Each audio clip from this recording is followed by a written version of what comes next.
In the name of Allah, the most beneficent and the most merciful. Assalamu alaikum. I, Miss Rabia, welcome you in the series of all subject lectures based on single national curriculum. In this video, you will get the complete solved exercise of Unit 7, What goes around comes around. जैसी करनी वैसी भरनी की मुकम्मल exercise आप इस video में देख सकते हैं। तो चलिए शुरू करते हैं। Let's start part A oral communication page 69 learning the sounds. आज हम साउंड्स में वोवल साउंड्स और कॉन्सोनेंट साउंड सीखेंगे। वोवल साउंड्स को उर्दू में हरूफ इल्लत और कॉन्सोनेंट साउंड्स को उर्दू में सही हरूफ कहा जाता है। Read the given sentences and notice the use of words starting with consonant and vowel sounds. ठीक है, हमने इन सेंटेंसेस को पढ़ना है और इसमें वोवल और कॉन्सोनेंट साउंड से जो वर्ड स्टार्ट हो रहे हैं उन पे गौर करना है। Number 1. The frog splashed around and swam croaking about as if he had done an admirable feat. Number 2. The frog intended to get into mischief. Number 3. Maryam likes to eat egg and bread for breakfast. Number 4. Only 8 apples were left in this basket. Number 5. Naima is a bright student of our university. Students, हमने sound पे focus करना है कि word कौन सी sound से start हो रहा है। दी फ्रॉग को अगर हम देखें तो दी कॉन्सोनेंट से स्टार्ट हो रहा है साउंड से, फ्रॉग कॉन्सोनेंट साउंड से स्टार्ट हो रहा है, स्प्लेंडिड एस कॉन्सोनेंट साउंड से स्टार्ट हो रहा है, अराउंड वोवल साउंड से स्टार्ट हो रहा है, फिर लास्ट पे देखें यूनिवर्सिटी या कॉन्सोनेंट साउंड से स्टार्ट हो रही है ये। Now activity 2. Write 5 words starting with consonants and vowel sounds each in your notebook. आपने अपनी नोटबुक पर 5 हरूफे इल्लत यानी कि वोवल साउंड से और 5 कॉन्सोनेंट साउंड से वर्ड्स लिखने हैं। सबसे पहले है कॉन्सोनेंट साउंड से स्टार्ट होने वाले words girls, lunch, flower, drag, thread. And the words which are starting from vowel sounds are elephant, oven, umbrella, octopus, ugly. Now, learning to speak. Read and practice the given dialogue. Dialogue कहते हैं बातचीत गुफ्तगू को। Hen. Hello mouse, how are you? मुर्गी चूहे से कहती है कि कैसे हो चूहे। Mouse. I am fine, thank you. How are you? चूहा. तुम्हारा शुक्रिया, मैं ठीक हूँ, तुम कैसी हो। Hen. I am good. You look in a hurry. Where are you going? मैं ठीक हूँ, तुम जल्दी में दिखाई देते हो, तुम कहाँ जा रहे हो। Mouse. Yes, I am getting late. I am going with the frog to see the underwater world. जी हाँ, मुझे देर हो रही है, मैं मेंढक के साथ पानी के नीचे की दुनिया देखने जा रहा हूँ। Crow. Hello hen and mouse. What are you both discussing? Mouse looked happy today. Mouse looks happy today. अब कौवा ऊपर से आ जाता है। हेलो मुर्गी और चूजे, तुम दोनों क्या बातें कर रहे हो। चूहा आज खुश दिखाई देता है। Hen. He is going with the frog to the underwater world. मुर्गी कहती है वो मेंढक के साथ पानी के नीचे की दुनिया देखने जा रही है। ठीक है, जा रहा है। चूहे की बात हो रही है। हेन बता रही है कौवे को। Crow. Oh it seems interesting. ये तो बहुत दिलचस्पी की बात है। But it can be dangerous for you, लेकिन ये तुम्हारे लिए ख़तरनाक हो सकता है। This frog is naughty, so be aware of him. ये मेंढक तो बहुत शरारती है, इससे होशियार रहना। Mouse. I will take care of myself, मैं अपना ख्याल रखूँगा। You don't need to worry, तुम्हें परेशान होने की ज़रूरत नहीं है। Thank you for your advice, तुम्हारी नसीहत का बहुत शुक्रिया कौवे। Crow. Okay bye. Mouse. Bye. Hen. Goodbye. So this was very interesting dialogue. Now activity related to dialogue. Have students discuss their favorite stories, engage them in a conversation by asking different questions. इसका मतलब है कि क्या तलबा अपनी पसंदीदा कहानियों पर तबादला ख्याल कर चुके हैं, यानी एक दूसरे से डिस्कशन कर चुके हैं, मुख्तलिफ सवालात पूछकर इन्हें गुफ्तगू में मसरूफ़ करें। ये टीचर के लिए एक्टिविटी है कि टीचर स्टूडेंट्स को जो है कन्वर्सेशन में बिज़ी करें। तो टीचर कुछ क्वेश्चंस पूछकर स्टूडेंट्स को बिज़ी कर सकती है कन्वर्सेशन में, like which is your favourite story, why would you like this story the most, who is your favorite character in the story and why, briefly narrate your story, what would you do if you are in place of hero। तो इस तरह के questions जो हैं वो teacher पूछ के students को इंगेज कर सकती हैं। Let's begin its part B, reading and critical thinking. Answer these questions. Question 1, Why does the frog tie his foot to the mouse foot? मेंढक ने अपना पाँव चूहे के पाँव के साथ क्यों बांधा? Answer is, the frog ties his foot to the mouse foot to show the wonderful underwater world। मेंढक चूहे को हैरत अंगेज ज़ेरे आब यानी पानी के नीचे दुनिया दिखाने के लिए अपना पाँव चूहे के पाँव के साथ बांधता है। Second question is, What happened at the end of the story? कहानी के इख्तिताम पर क्या हुआ? The answer is, a hawk ate both the frog and mouse। कि बाज ने मेंढक और चूहे दोनों को खा लिया।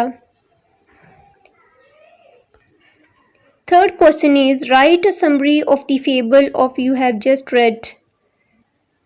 कि जो कहानी आपने अभी पढ़ी है इसका खुलासा आपने लिखना है।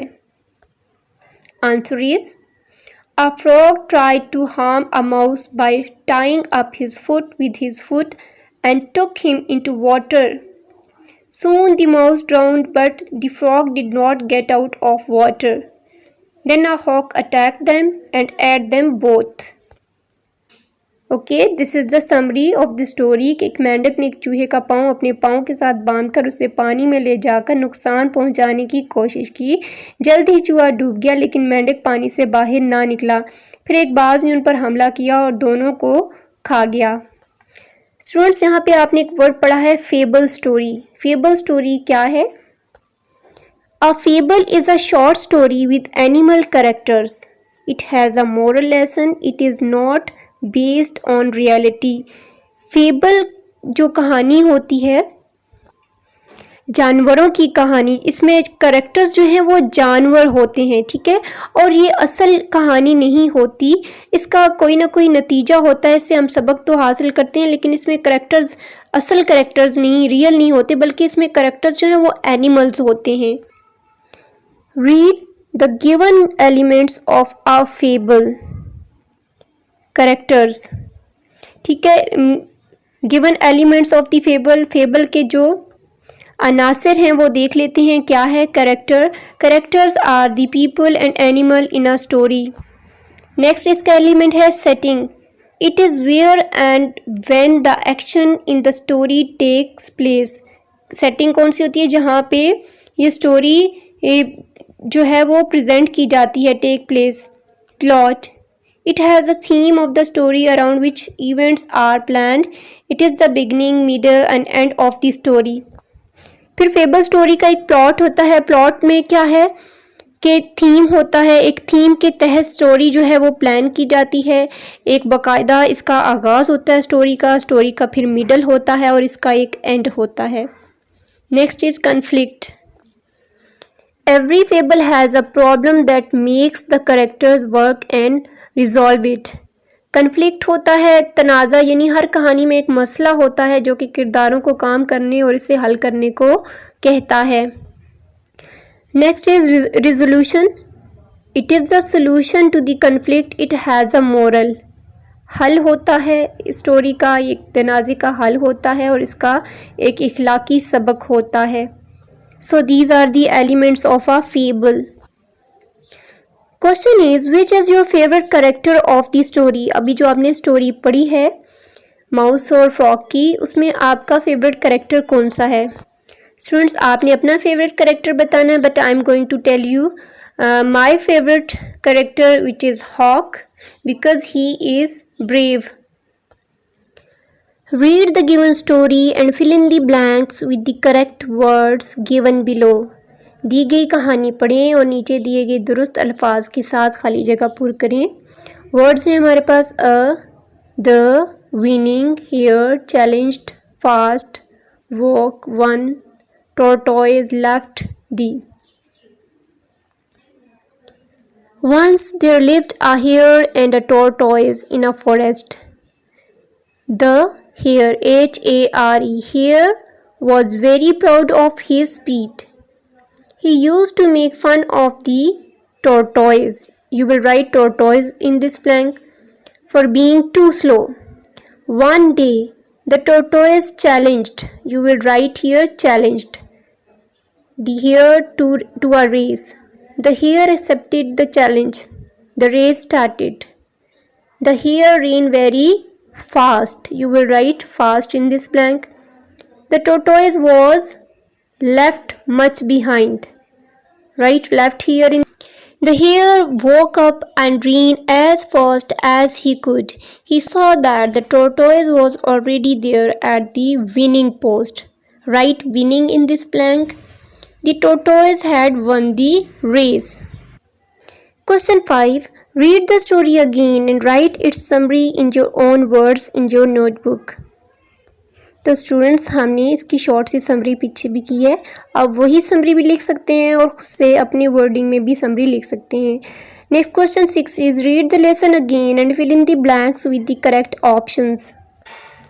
The frog lived in dash for most of his life. Stable, nest, soil, water. Correct option is water. Second blank is the frog tied the mouse foot to his own with a piece of cloth, thread, rope, string. Correct option is thread.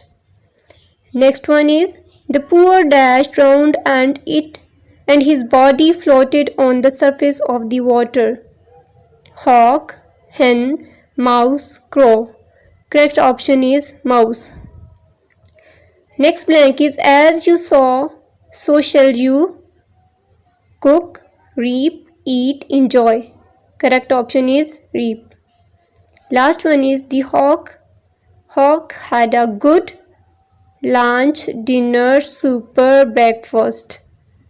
Correct option is super. Now analytical reading. Read any fable, write its element and moral in your notebook. कोई कहानी पढ़ें और अपनी copy पर इसके अनासर और इखलाकी सबक लिखें. सपोज हमने कहानी पढ़ी थर्स्टी क्रो की. Okay, take thirsty crow for example. Its elements are characters. Characters में क्या है? क्रो. सेटिंग, एलिमेंट में सेटिंग है. सेटिंग में the story took place in a garden and it was day time. Setting में आप ये लिखेंगे. फिर प्लॉट. प्लॉट में बिगनिंग है. Once upon a time a crow was thirsty. He flew here and there in search of water but he could not find anything to drink. Plot में आप ये बिगनिंग लिखेंगे. फिर मिडल में क्या लिखेंगे? At last he reached in a garden. There he saw a pitcher of water but the water was low in it. Okay, middle में फिर ये लिखेंगे. और एंड पे he hit upon a plan. He threw some pebbles in it. The water rose up. He drank the water and flew away. ये आप and पे लिखेंगे. ये आपका प्लॉट भी हो गया. फिर एलिमेंट में आएगा कन्फ्लिक्ट. कन्फ्लिक्ट में क्या था? The water was low in the picture. ठीक है, घड़े में पानी कम था. ये कन्फ्लिक्ट था, ये मसला था, तनाज़ा था. फिर रिजोल्यूशन में क्या है? The crow threw some pebbles into the water and water rose up. कौवे ने पानी में चंद पत्थर फेंके थे और पानी ऊपर आ गया. ये इसका हल जो है निकाला. ये सारे एलिमेंट्स हैं स्टोरी के. आप इसके अलावा भी कोई स्टोरी ले सकते हैं और उसके सारे एलिमेंट्स इसी तरह से आप लिखेंगे. Now let's start its part C, language focus. Read the given words with their meanings. Croaking, टर्टर की आवाज़. ठीक है. A sound made by a frog. Intent, इरादा. The purpose to do something. Drag to pull somebody, खींचना घसीटना। Frightened afraid, डरा हुआ खौफजदा। पाउंस्ड, हमला किया। Sprang forward suddenly so as to catch something. Now come on page 72, compound words. Compound words के बारे में हमने पिछले चैप्टर में भी पढ़ा था। Compound words are formed when two words are put together to form a new word with the new meaning. Compound words क्या होते हैं? दो वर्ड्स को मिलाकर एक नया वर्ड नए मतलब के साथ जो बनता है वो कंपाउंड वर्ड होता है। Read the given compound words. Examples हैं हमारे पास बहुत सारी। वर्ड 1, वर्ड 2, कंपाउंड वर्ड, ये 3 कॉलम्स हैं। वर्ड 1 में एक वर्ड है, वर्ड 2 में दूसरा वर्ड है। वर्ड 1 में है बर्थ और वर्ड 2 में है डे। तो बर्थ अलग से एक वर्ड है, डे अलग से एक वर्ड है। जब हम इनको कंबाइन करेंगे it will become birthday, and birthday is a new word with new meaning.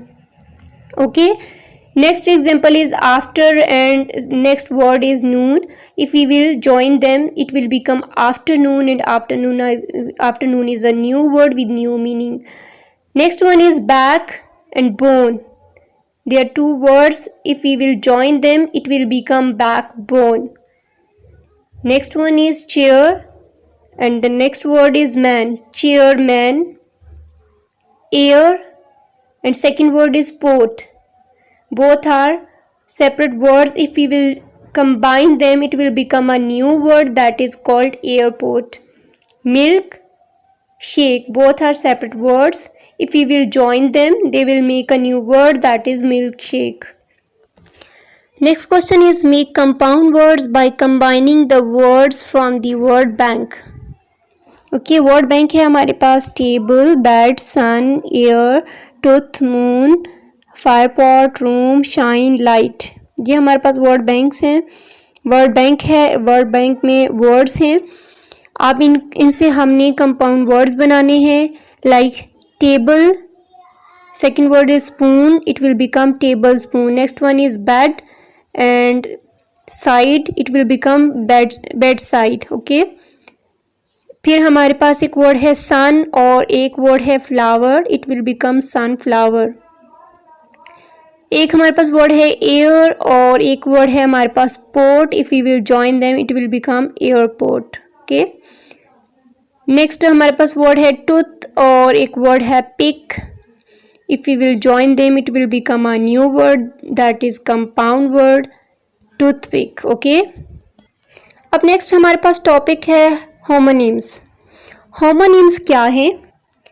Homonyms are words that sound the same and have the same spelling but different meanings.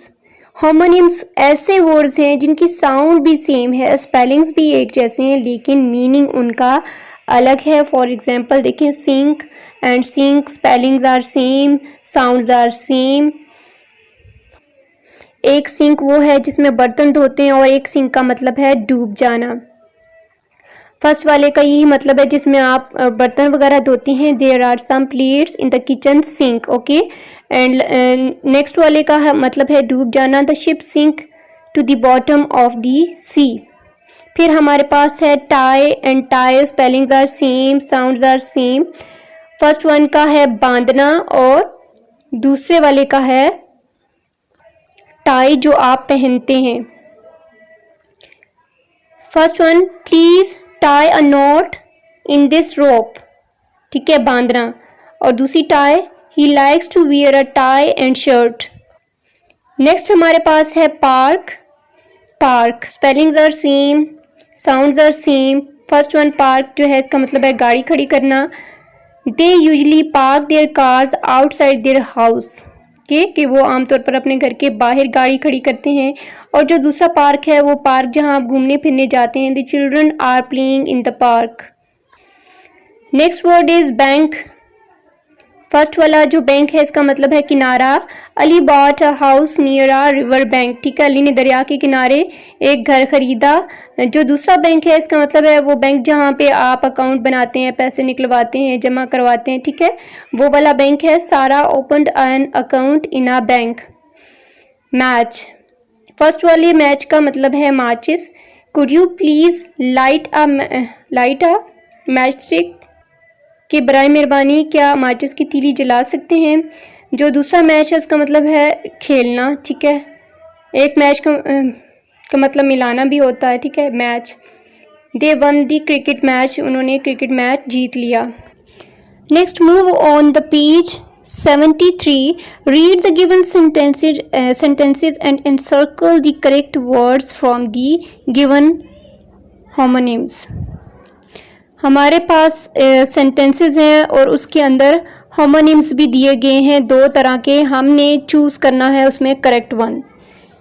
The apples are beginning to drop, एक first वाला drop है जिसका meaning है fall, और फिर एक और drop है जिसका मीनिंग है small quantity of a liquid from the trees, ठीक है। The apples are beginning to dash from the trees. अब इसमें कौन से वाला ड्रॉप आएगा, first one drop, DROP drop, FALL fall वाला, ठीक है।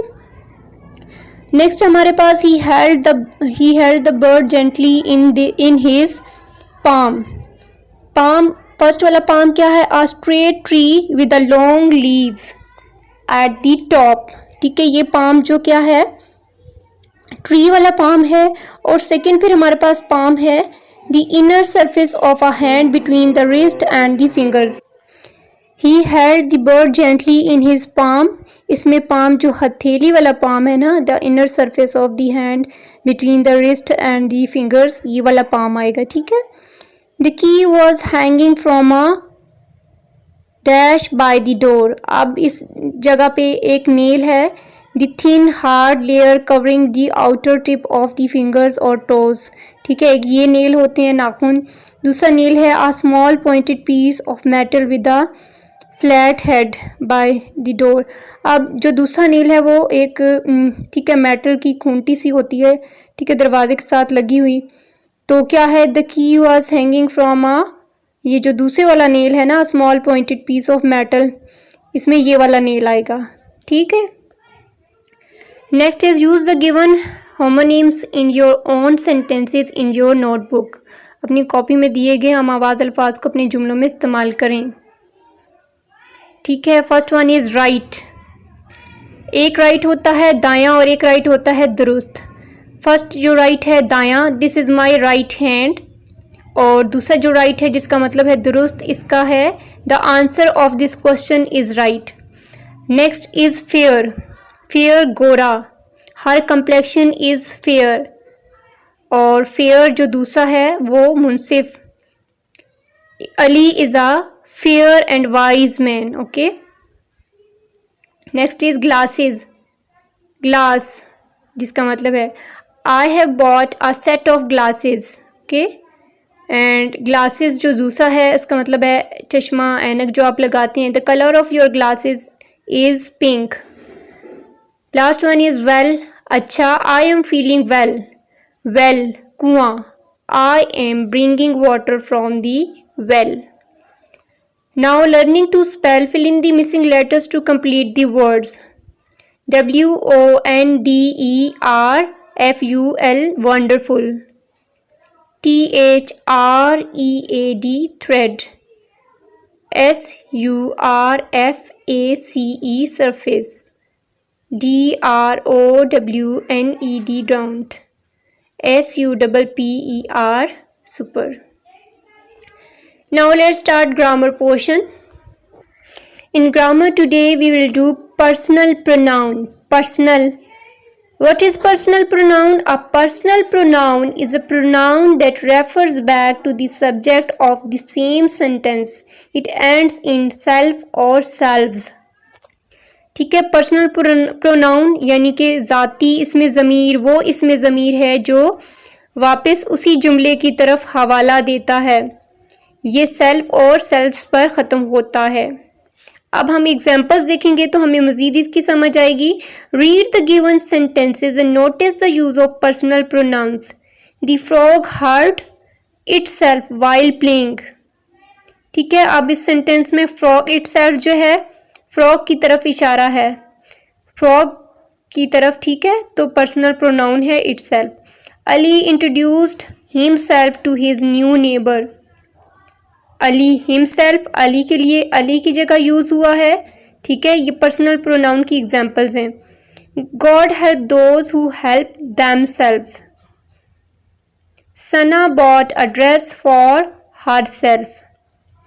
herself सना की जगह यूज़ हो रहा है, ठीक है. You should complete your assignment yourself. Yourself. We are enjoying ourself. We का pronoun क्या है personal? Ourself. I का myself. I prepare lunch myself. ठीक है. Next है use the personal pronoun on the previous page in your own sentences and write them in your notebook. पिछले सफ़े पे जो ज़ाती इसमें ज़मीर को अपने जुमलों में इस्तेमाल करें, ठीक है, और इन्हें अपनी कॉपी पर लिखें. कौन से पर्सनल प्रोनाउन है जी? Itself, himself, themself, herself, yourself, ourself, myself. अब इन पे सेंटेंसेस कैसे बनेंगे? इट सेल्फ का the wound healed itself का जो सेंटेंस बनेगा वो बनेगा the wound healed itself, ठीक है, जख्म खुद ब खुद ठीक हो गया. Himself, he wrote this poem himself, उसने ये नज़म खुद लिखी. Themself, they were sitting around the fire and trying to keep themselves warm. Herself, she herself helped him, उसने खुद उसकी मदद की. Yourself, you should cook it yourself. Ourself, we must take good care of ourselves. Myself, I made this cake myself. Now, interrogative sentence of be and do. Be has four form in the present. be का मतलब होता है ना होना, तो कह रहे be की ना प्रेजेंट टेंस में फोर फॉर्म है. कौन कौन सी?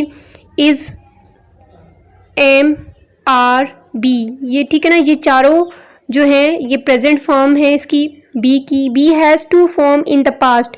पास्ट में be टू फॉर्म में कैसे होगा? was and were.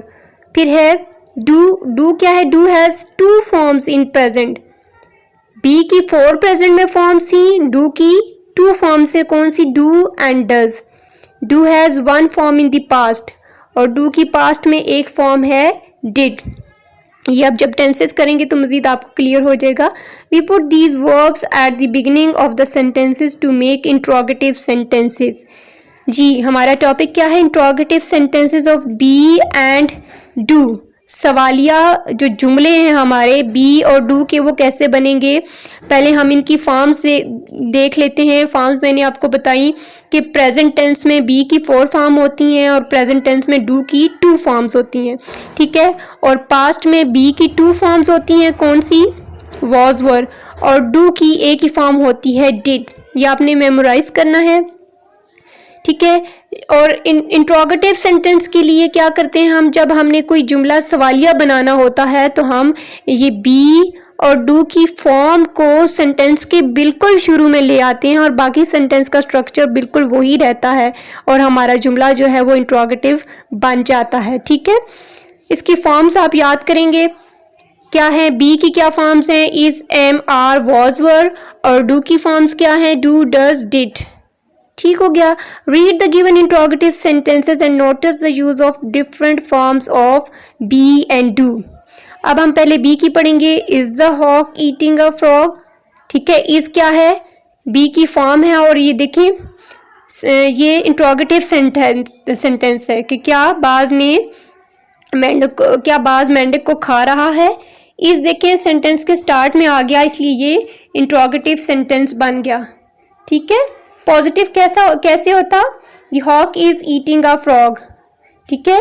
लेकिन बी की फॉर्म जो इज है सेंटेंस के स्टार्ट में हम ले आए तो ये इंट्रोगेटिव सेंटेंस बन गया. फिर नेक्स्ट है आर द बॉयज प्लेइंग, क्या लड़की खेल रहे हैं.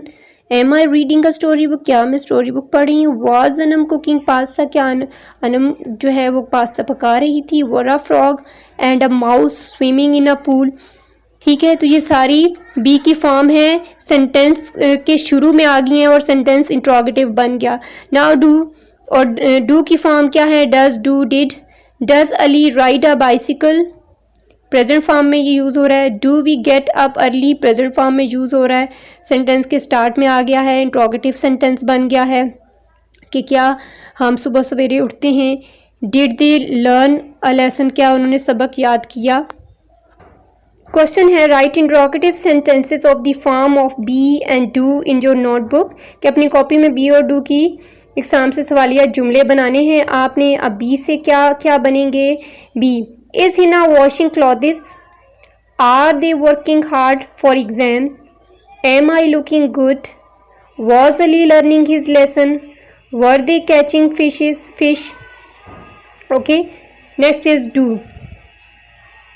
डू की फॉर्म्स को अब हम सेंटेंसेस में यूज़ करते हैं। Does she cook meal, do you go for a walk, did he take tea. Next is rewrite the given sentences by adding correct punctuation in your notebook. ठीक है, इन sentences को दोबारा पढ़ें और करेक्ट पंक्चुएशन इन पे use करनी है। Full stop is used at the end of a sentence. Okay, when sentence completed we will use full stop. Question mark, a question mark is used at the end of a question, कि जिस जुमले में कोई सवाल पूछा गया हो उस जुमले के आखिर में हम लगाएंगे। एक्सक्लेमेटरी मार्क क्या है, एक्सक्लेमेशन मार्क क्या है, is use to show strong feeling और इमोशंस। जहाँ फीलिंग्स और इमोशंस यूज़ कर रहे हों वहाँ पे उसके अलावा जब हम किसी को बुलाते हैं, किसी को सलाम करते हैं, तब भी हम ये उसके बाद यूज़ करते हैं। फिर है हाइफन यानी कि डैश, छोटी सी line, is use to join two और मोर वर्ड्स टुगेदर। ठीक है, दो या दो अल्फाज को इकट्ठा करने के लिए उसके बीच में हाइफन की जो का सिंबल है वो हम यूज़ करते हैं। सारा इज़ 20 years old, सारा का एस वुड बी कैपिटल। ठीक है, और ओल्ड के बाद हम यूज़ करेंगे full stop. Next is oh what a beautiful scene it is, oh का ओ कैपिटल होगा और उसके बाद एक्सक्लेमेशन मार्क होगा। What a beautiful scene it is के बाद जो है वो आप लगाएंगे फुल स्टॉप। नेक्स्ट है हमारे पास the frog deceived the poor mouse, the का टी कैपिटल होगा और एंड पे आप फुल स्टॉप यूज़ करेंगे। फिर है do you know the moral of this story, do का डी कैपिटल होगा और एंड पे आप क्वेश्चन मार्क लगाएंगे। ठीक है, next is it is raining outside, it का आई कैपिटल होगा और आउटसाइड के बाद आप फुल स्टॉप यूज़ करेंगे। Now I am going to start its part D, writing, learning to write. Write a story about your favourite animals and also note the elements of the fable learning previously from the reading section in your notebook. अपने पसंदीदा जानवरों के मुतालिक एक कहानी लिखें और copy में पिछले मुताला के सेक्शन से सीखे गए कहानी के अनासर भी लिखें। ठीक है, एलिमेंट्स ऑफ फेबल्स के जो आपने फेबल्स के एलिमेंट्स पढ़े थे ना, वो एलिमेंट्स भी लिखने हैं। ठीक है, और पसंदीदा जानवरों के मुतालिक एक कहानी लिखनी है। ठीक है, कहानी लिख के फिर उसके एलिमेंट्स आपने लिखने हैं। जैसे अभी हमने क्रो वाली कहानी के एलिमेंट्स लिखे थे ना, उसी तरह। चलिए इसको भी हल कर देते हैं। इसका भी मैं आपको थोड़ा सा दे देती हूँ हिंट्स वगैरह, बल्कि गाइड कर देती हूँ। स्टोरी क्या करनी है, फेवरेट एनिमल्स पे लिखनी है। हम ले लेते हैं लायन एंड दी कॉज। ठीक है, शेर और गाय को ले लेते हैं। एलिमेंट्स में देखते हैं, सबसे पहले कैरेक्टर्स आएंगे। कैरेक्टर्स कौन से आएंगे, लायन एंड 4 कॉज। ठीक है, 4 गायें और एक शेर आ जाएगा। फिर अब इसका एलिमेंट है setting. The story took place in the forest and it was day time. ठीक है, सेटिंग में हम क्या कि ये जंगल में सेटिंग है इसकी और दिन का वक्त है। फिर है प्लॉट में बिगिनिंग, मिडल और एंड लिखेंगे हम। प्लॉट में सबसे पहले बिगिनिंग क्या है, once upon a time there lived 4 cows in the forest, every day they used to graze together in a particular spot. They were all friends. One day a lion came. एक दफ़ा का जिक्र है कि एक जंगल में 4 गायें रहती थीं। हर रोज़ वो एक ख़ास जगह पर मिलकर घास खाती थीं। वो सब दोस्त थीं और एक दिन शेर आ गया। अब प्लॉट में हम मिडल लिखेंगे इसका, इस स्टोरी का। The lion wanted to eat them so he went to catch them. When the cow saw the lion all of them fought with him, the lion had to run away. अब middle में क्या है कि शेर इन्हें खाना चाहता था, इसलिए उनके पकड़ने के लिए उनके करीब गया तो गायों ने शेर को देखा, सारी गायों ने शेर को देखा तो वो सब उससे लड़ना शुरू हो गए, ठीक है, सब ने मिलकर लड़ाई की तो शेर भाग गया। एंड क्या है, a few days passed and the cow quarreled between themselves and started grazing separately. One day, one by one, the lion killed all of them. फिर एंड पे क्या हुआ कि उन गायों के दरमियान जो है वो चंद दिनों के बाद लड़ाई झगड़ा हो गया और उन्होंने अलग अलग घास चरनी शुरू कर दी और शेर ने एक एक करके सबको खा दी, क्योंकि अब वो अलग अलग थी तो इसलिए शेर के लिए आसानी होगी और वो सबको खा गया। कन्फ्लिक्ट फिर हमारा एलिमेंट है, तनाज़ा है। तनाज़ा क्या है कि शेर गायों को खाना चाहता था लेकिन गायें खुद को बचाना चाहती थीं, ठीक है। क्या है, the lion wanted to eat the cows and cows wanted to save themselves. फिर हमारी रिजोल्यूशन क्या हो, रिजोल्यूशन क्या है, the lion took advantage of the quarrel between the cows and ate them all. शेर ने गायों के दरमियान झगड़े से फ़ायदा उठाते हुए सबको खा गया। फिर उसके बाद हमारे एलिमेंट में आएगा मॉरल। मॉरल क्या है, यूनियन इज स्ट्रेंथ, ठीक है ना, कि इत्तेफाक में बरकत है। Now creative writing, right a story with the moral, a friend in need is a friend Indeed. ये इस लेसन की लास्ट एक्टिविटी है। हमने कहानी लिखनी है दोस्त वो जो मुसीबत में काम आए, ठीक है। इखलाकी सबक के साथ हमने ये कहानी लिखनी है। Ali and Umar were fast friends. One day, one a holiday, they went into a forest. Suddenly they saw a bear coming at them. Ali climbed up the tree and he did not think about Umar. Umar did not know about climbing tree. Umar lay down and held his breath. The bear came, sniffed him and thought he was dead and went away.